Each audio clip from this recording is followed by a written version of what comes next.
Hi guys, welcome to my crib. I am on sick leave. I had back surgery Tuesday last week, which is about 10 days ago. And this is pretty much the only place where I'm able to sit for a little bit longer time at one go. So here I am in my living room. I wanted to show up with you anyway, regardless of being on sick leave, because I did not last week. I was totally unable to do that. I was on such strong pain meds that I would not guarantee what would have come out of my mouth had I recorded an episode for last week. This week, I thought about bringing up something a little bit different. So I'm going to talk about self-awareness. I haven't spoken about self-awareness for the longest time. And I think self-awareness is probably one of the most important skill sets that anyone can have when it comes to their career or thriving in their career and thriving also in their personal life and especially in relationships. What I want to address here is that nobody is perfect. We all have our imperfections and flaws. And I think imperfections and flaws are what make us perfect, right? And some of us are better at attracting attention to our strengths, and some of us are worse. And some of us are so focused on our fears and weaknesses that everyone else pays attention to those fears and weaknesses as well. And what works for you doesn't necessarily work for me or the person next to you. And I think I've quoted Gary Vaynerchuk before. He has also said about self-awareness that being at peace with your skill set is such an important part of this, part of you, part of your self-awareness, and all your shortcomings are there for a reason. So hi guys, welcome back to this episode of Building the Modern Employer Brand podcast. My name is Susanna Rantanen, and as one of the world's top employer branding experts and influencers, I invite you to this weekly dose of modernized employer branding education and inspiration.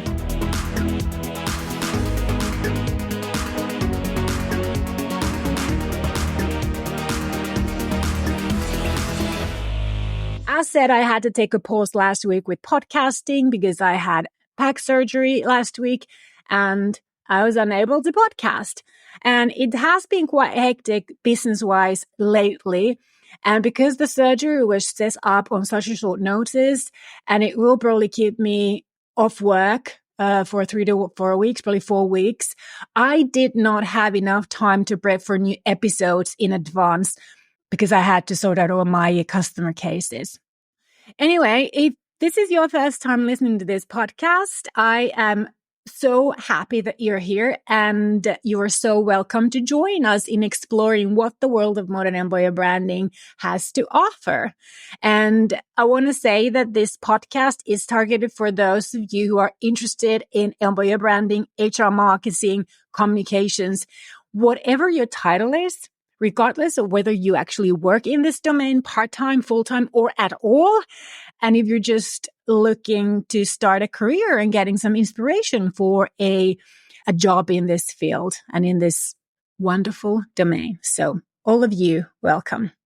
My job here is to give you advice, information, share I've been working in this domain for over 20 years. So I've got lots of experience, lots of advice to share, lots of learnings to share. And I also pride myself to being ahead of everything that has to do with building a modern employer brand in this world, as long as my brain works.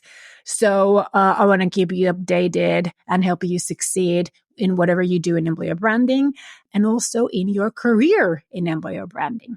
So if that resonates with you, make sure you subscribe to this podcast, make it part of your weekly routine, follow and interact with me on my main social media platforms, LinkedIn and Instagram, and also my newer social media platforms, YouTube and TikTok. But after all this blah, blah, blah, blah, blah, let's get on with what is self-awareness, shall we? So going back to Gary Vee, he said that some people are meant to be B and C players And I'm pissed. That's his words. I'm pissed that the narrative right now is that you have to be number one and have your company. And I'm actually going to link this video from Gary Vee about self-awareness because it's a really good video episode for you to sort of understand also more about self-awareness. Gary Vee is pretty straightforward in his thinking about self-awareness. Self-awareness requires both. You have to understand what you're good at and also what you suck at, and then choosing which path you want to go through. Are you going to follow through or follow this path of the things that you're really great at? Or are you going to hit your head against the wall time after time after time after time and trying to get better in what you suck at? I mean, it could be a good decision, but and it's up for you to decide. But self-awareness is your tool and your compass kind of in helping to decide that. It's kind of like holding this mirror to your inner world, giving you this a front row seat to your thoughts and your feelings and your beliefs and your motivations. It's about recognizing your strengths and your weaknesses, understanding your emotional triggers, and knowing how your actions affect others. Imagine self-awareness as the backstage pass to the concert of your mind, allowing you to tune in your instruments perfectly before you show up for this big show of yours. And in the context of work, self-awareness is, I would say, that secret sauce that can transform a good professional into a great one. And I know that you're going to ask me now, how? Well, first of all, being self-aware will empower you to play to your strengths and work on your areas of improvement. And when you know yourself better, you can adapt, you can communicate more effectively, and you can also lead with empathy, which is, in my opinion, the number one leadership skill in this world right now. So being self-aware is more like being the director of a play where you know not just your own role, but how that entire production comes together so that you can get that standing ovation at the end of the show. So what about self-awareness outside career settings? I think, or I know that self-awareness is equally transformative in our lives outside career settings. As said, I like to think of it as kind of a compass that guides our personal growth journey, helping us to navigate through the highs and lows with grace and resilience. I'm turning 50 next year, so I've had plenty of highs and lows in my life. And when I look back, like the big picture, like the rear view mirror of my life, I understand why I've had lows, what, made me enter those highs, and how I've grown through my life's journey with those experiences from those highs and lows. I'm very self-aware person. I like to analyze myself and others too a lot. No wonder I was an HR professional once in my career. But nevertheless, I think that when you understand your own emotions, you can create this deeper connection also with others.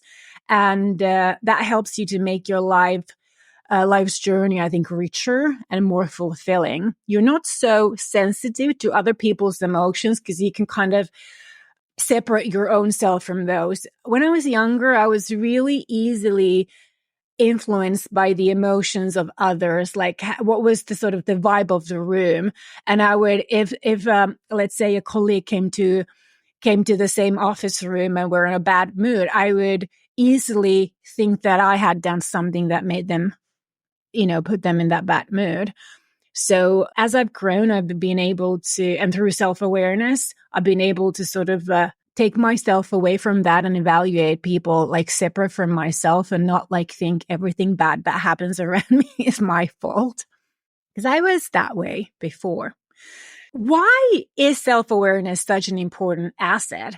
I think it's so important because it's kind of a key that unlocks your potential in every aspect of life.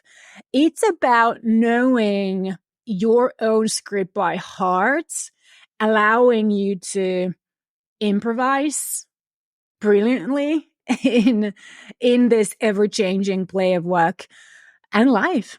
And I think that when we're more self-aware, it helps us make better decisions.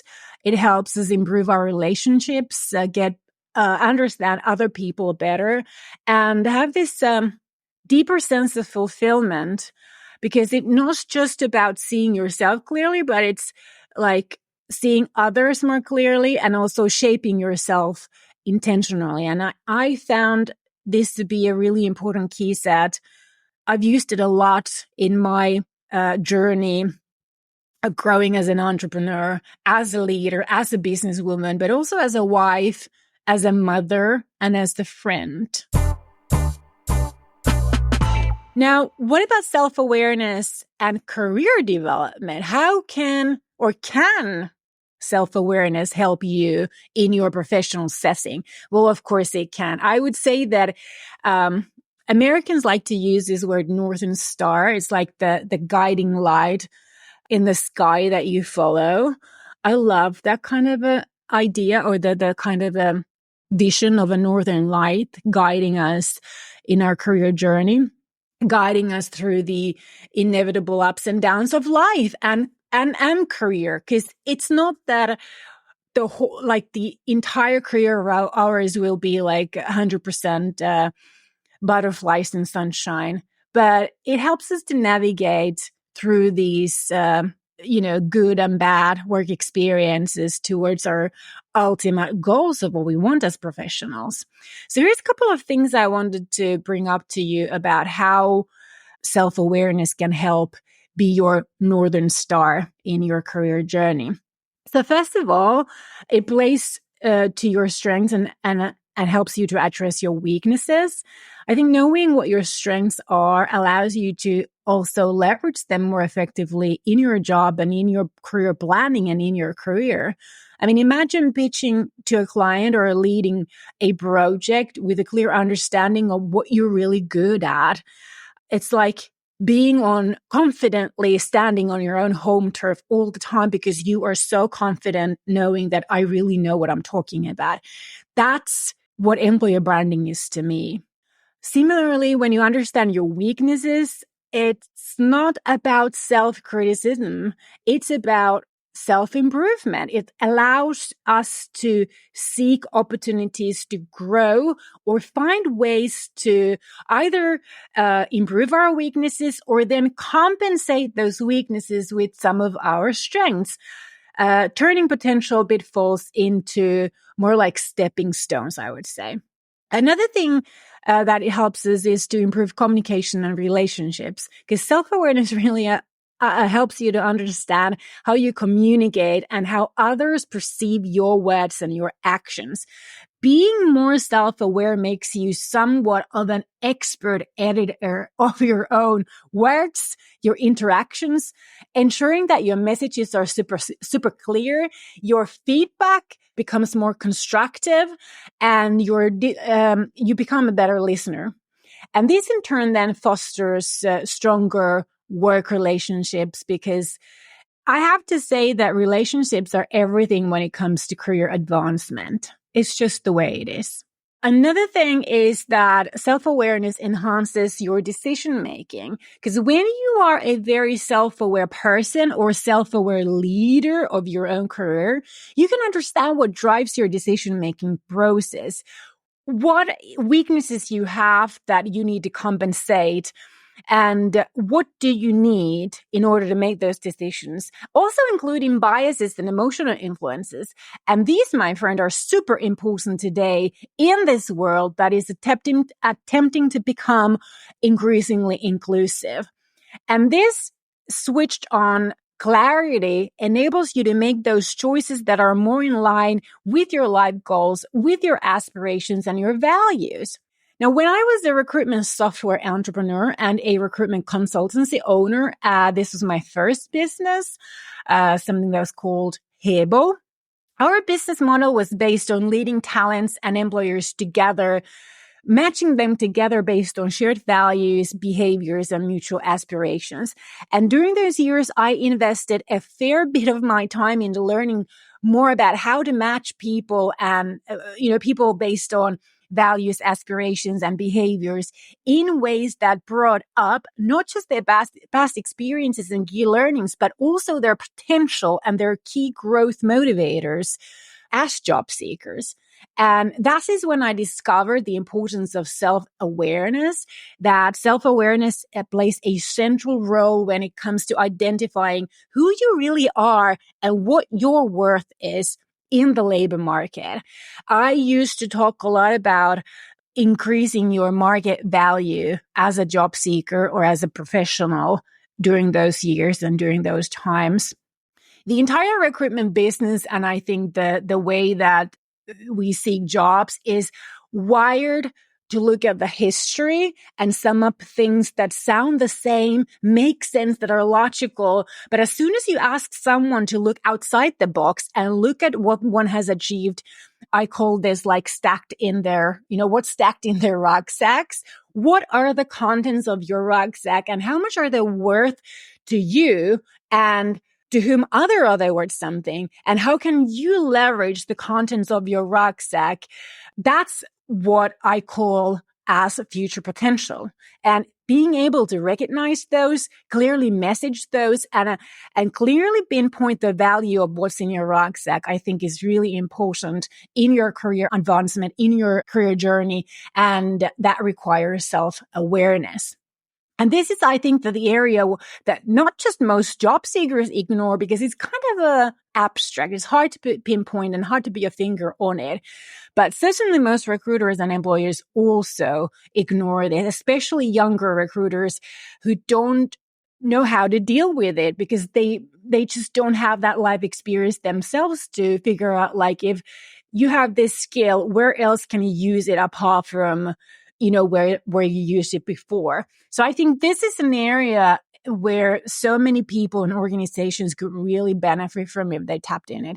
Anyway, what I was talking about is that being self-aware is like you have your map and your compass, even when the terrain gets tough, and still how to find your way, how to leverage what you have, what you are, who you are, and what you're made of for the greater good and for your own benefit. So that's what I think about it.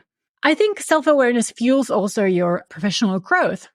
I think that self-aware individuals are more adept at learning from experiences because they can critically reflect on their actions and their outcomes and their behavior.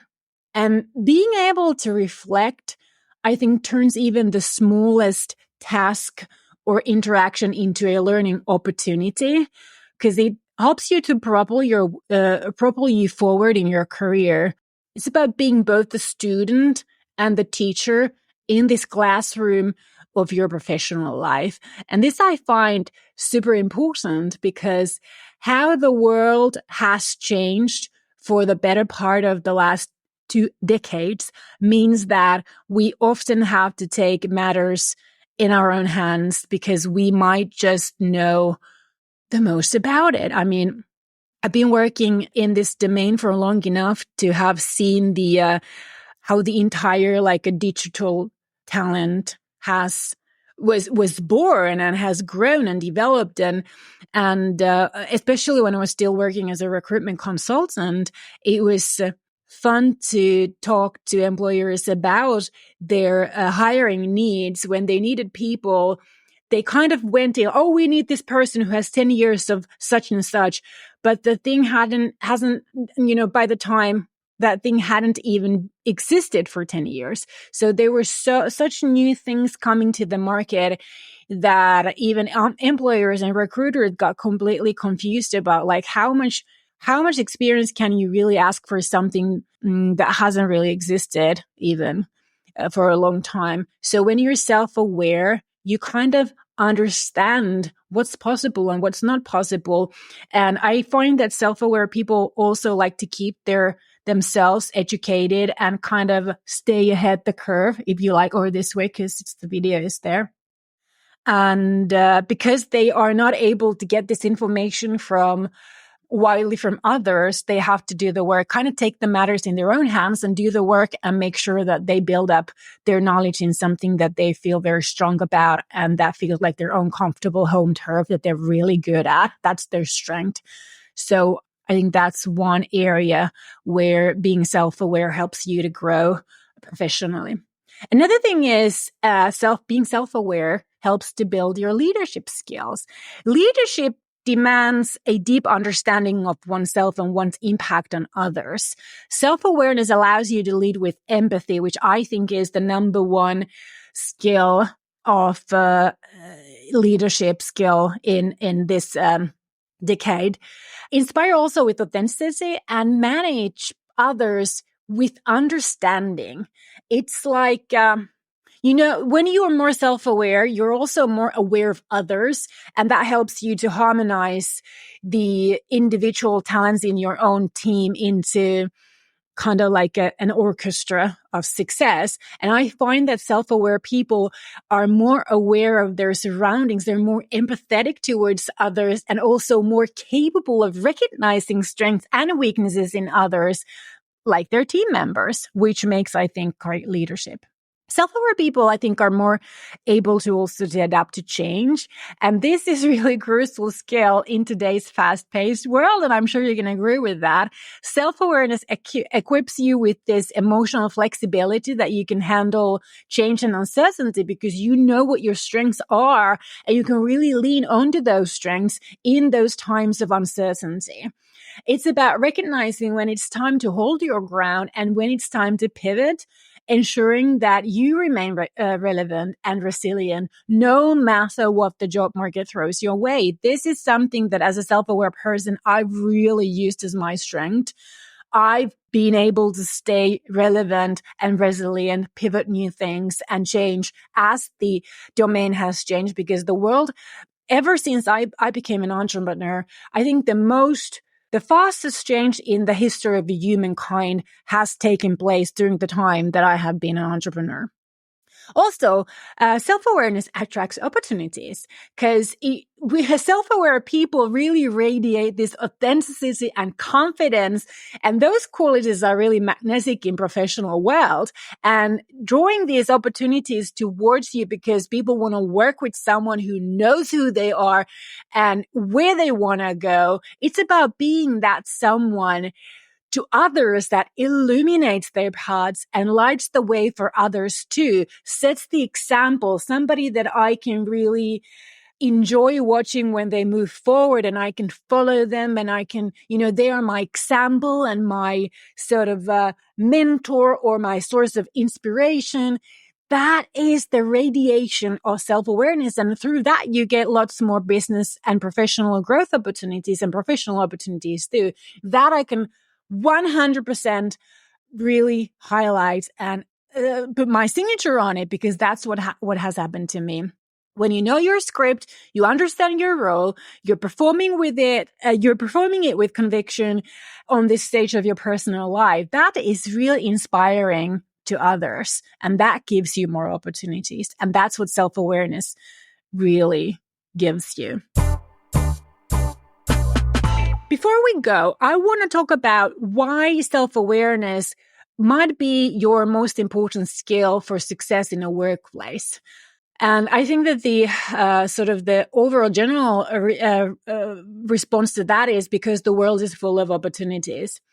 Last time when I wrote about self-awareness was like years ago, and I then linked this video about Mark Cuban from the Lion's Den was talking about self-awareness. It's not very long. It's less than a minute, like maybe 30, 40 seconds long. He pinpoints that you've got to know what you're good at, what you're marginal at, and what you sucked at. And I've used terms like recognizing and leveraging one's potential and identifying one's own skills and that market value. And each of us defines success in the workplace in our own ways, and that is our right. Success to me professionally can mean something completely different than it means to you or, somebody else out there. And that's okay. your success doesn't have to be defined by somebody else's definition of success. So being self-aware gives you this, that I know what success is to me. This is my path, my journey. That's my goal. And you can think about success in your own terms, but these are my terms. I think seeing opportunities requires understanding how we are wired. And self-awareness means that you know your own limits and you know your own strengths. I know where I am. I know where I can excel. I know where I have room for development, provided that the motivational factors are in place. And above all, I know my weaknesses. What I don't know or how I can act won't change. So it's better to focus on what I'm really good at, right?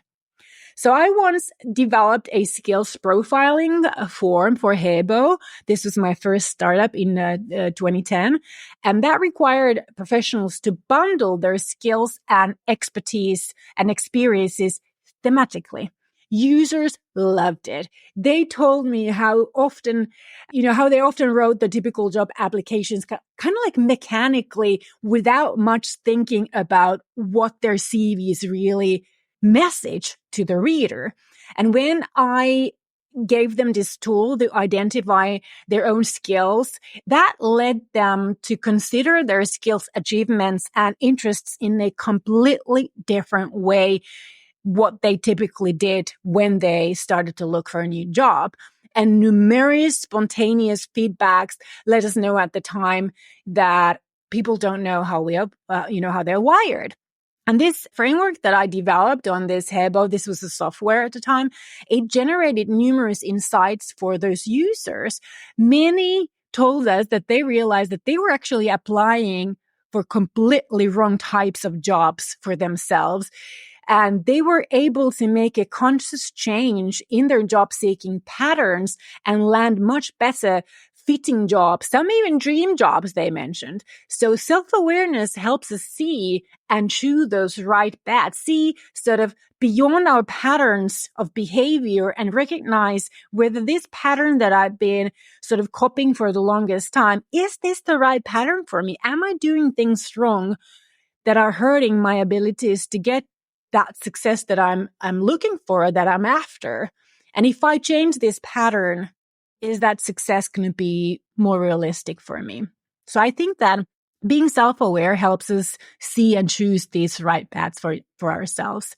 And having been in the HR industry for long enough, like half of my career, I was heavily involved in recruitment.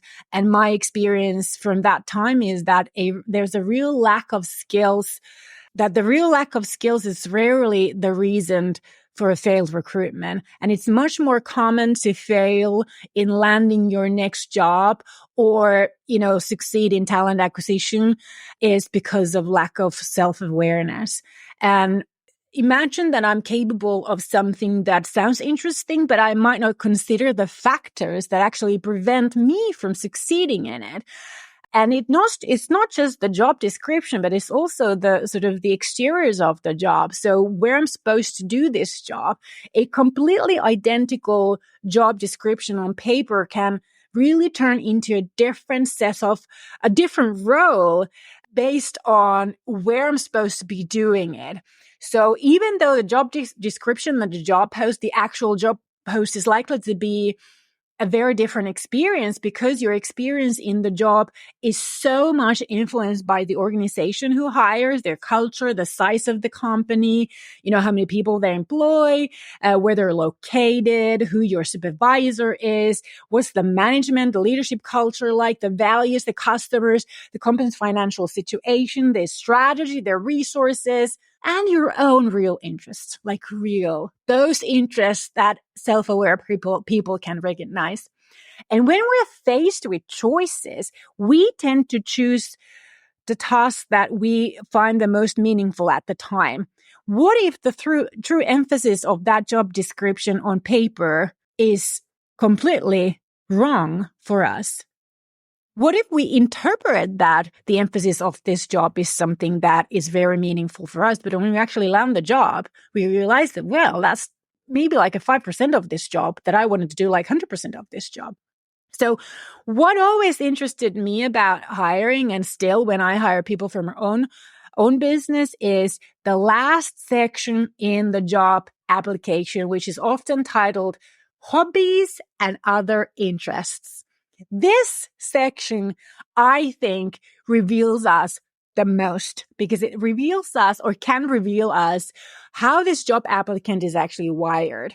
And unfortunately, this incredible opportunity is regularly overlooked by job seekers and by recruiters, because the other one doesn't reveal anything about their hobbies and interests, and the other party doesn't know how to read, how to analyze, or how to talk about those hobbies and interests in more detail. So what we voluntarily spend time on our free time gives a lot of clues on how we are wired and what's really important to us.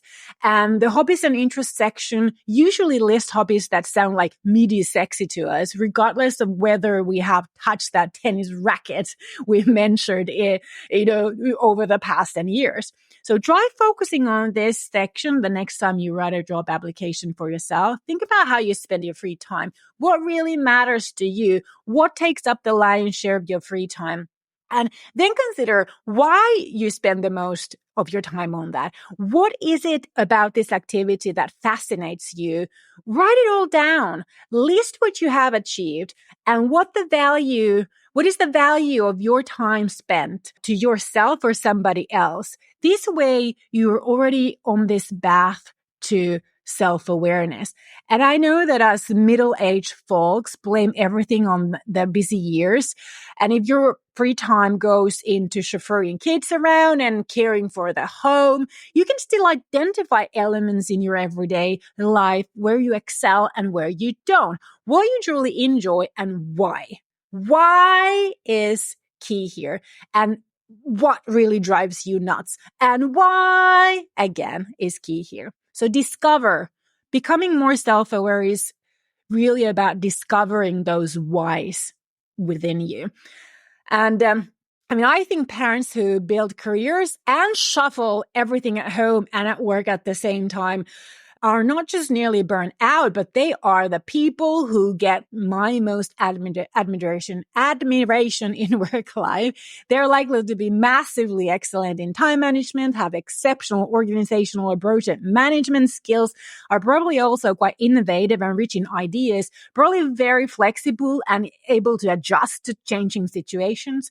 And this all matters. This all is value in your professional rucksack, like so many other things, such as your networks and your connections. So don't ignore this full picture of what you are made of and how it all reflects in what you're capable of, or what you're marginal at, or what you simply suck at and never want to do again. I have plenty of those that I never want to do again. And as an entrepreneur, I make sure that I have to. That's what being self-aware really is. The more self-aware you are, the more empowered you become. And that, my friend, is the key that unlocks the door to more aspirational and authentic self and life. You know what? Making this episode brought back all those memories and conversations I had with so many job seekers over 10 years ago during those HEBO years. And I might just want to bring this side up and see how I could help you develop your self-awareness. So hit me with a DM on LinkedIn, Instagram, or email me directly at Susanna, SUSANNA, at Emine, EMINE.fi. If this is something that interests you, I might be able to think about like a workshop online or something like that for a group of interested individuals wanting to discover the ins and outs of their professional rucksack and how to make that hobbies and interest section rise in value. How does that sound for you? That was totally spontaneous, by the way, but an idea that hit me hard in my heart. And if there is enough interest, people, it would make sense for me to create something good and worthy for you and me, right? That's all for this week, my dear audience. Don't forget to subscribe to Building a Modern Employer Brand podcast on your favorite podcast app or here on YouTube. And while you are there, why don't you rate this podcast too? That would be really wonderful. And as always, just to mention and remind you, the show notes article with any links that I've mentioned on this episode, any possible additional resources can be found on this podcast's very own website, www.modernemployerbrand.com/podcast. This is episode 179. All right. Thanks for tuning in. See you next week again. Same place, same time. Moi moi.